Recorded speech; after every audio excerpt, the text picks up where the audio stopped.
In this video, I'd like to talk to you about risk perception and the types of risk that you'll perceive in a negotiation. Okay, so to start with, what is risk?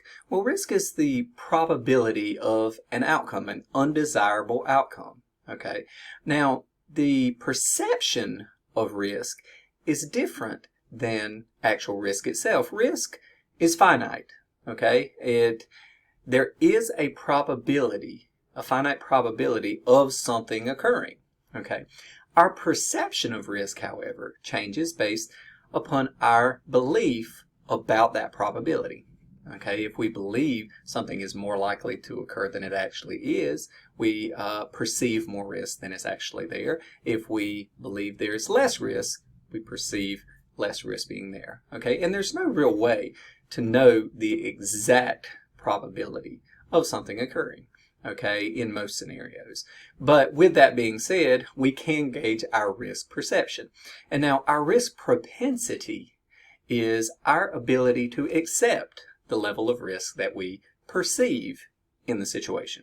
Okay, so our risk propensity in the negotiation will be, once again, based upon the level of risk that we see. Now, what is risk in a negotiation? What are the types of risk you'll see?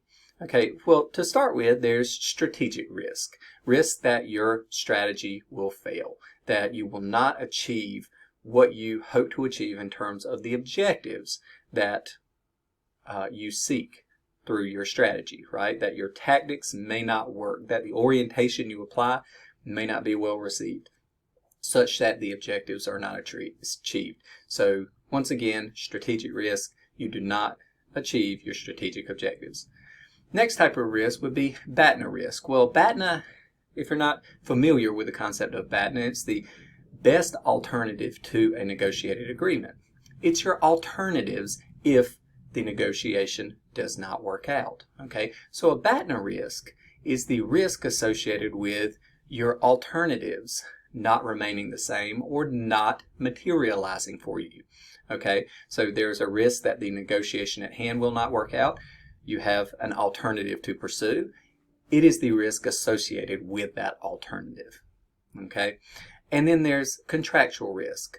Contractual risk is associated with performing your duties or obligations. So if one party does not perform as they are expected to or obligated to in the negotiation or pursuant to the settlement arrived at pursuant to a negotiation, that is, the other party doesn't live up to their side of the bargain, okay, that is a risk that ultimately the negotiation will fail, not for the actual procedural aspects of the negotiation, but that the negotiation will fail because the other party does not live up to or comply with the agreement that was reached in the negotiation.